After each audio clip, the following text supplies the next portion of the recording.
Yeşilyurt Belediyesi'nin geçmiş yıllardan bu tarafı sürdürdüğü bir faaliyet içerisinde özellikle tarımsal üretime destek, üreticilerimize motivasyon kazandırmak amacıyla burada bir Ar-Ge çalışma sahası var.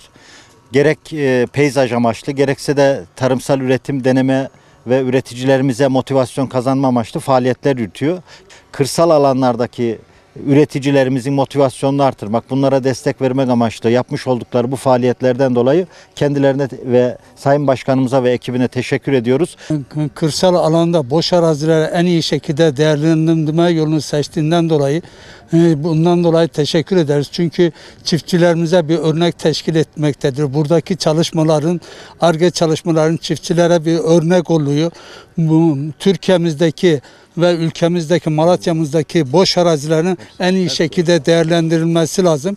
Dünyadaki en önemli konunun tarımsal üretim ve en önemli sektörün, en stratejik sektörün tarım sektörü olduğunu düşünüyoruz. Bu bağlamda aslında bakanlık olarak çok yoğun bir şekilde hem üretim hem girdi maliyetlerinin karşılanması, girdi maddelerinin karşılanması konusunda yoğun bir şekilde gerek tohum dağıtımı olsun, gerek birebir finans konusunda olsun çiftçilerimize katkı sunmaya çalışıyoruz. Bizim yaptığımız bakanlık olarak, il müdürlüğü olarak yaptığımız faaliyetlerimizin yanında yerel yönetimlerin de bu şekilde burada sektörümüzde bu katkılar bizim için çok değerlidir açıkçası. Yeşilyurt Belediye'mizin hem bu üretimi yapması hem de bu üretimden elde edilen ürünleri çiftçimize paylaşması adına çok değerli olduğunu düşünüyorum. Bu bağlamda kıymetli belediye başkanımıza ve ekibine gerçekten çok teşekkür ediyorum. Hem sektörümüze hem de bu üretim yapan insanlarımıza katkıları adına. Yeşilyurt Belediye'mizin daha önce hayata geçirdiği Ar-Ge sahasında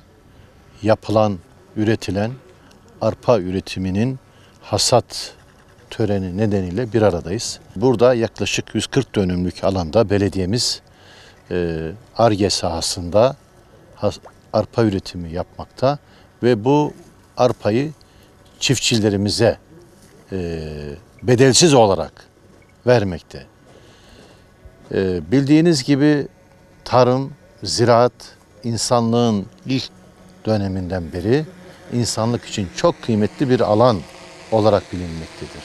Ve bugün gelişen modern dünyada da tarım, ziraat bu önemini kaybetmemiştir. Tam tersine zirai üretim, tarımsal üretim dünya ne kadar bilim ve teknolojiyle tanışırsa tanışsın her zaman önemini korumaktadır. Biz de bunun farkında olarak bu Ar-Ge sahamızda tarımsal hizmetler müdürlüğümüzle ve ilgili ekiplerimizle bu faaliyeti yürütmekteyiz.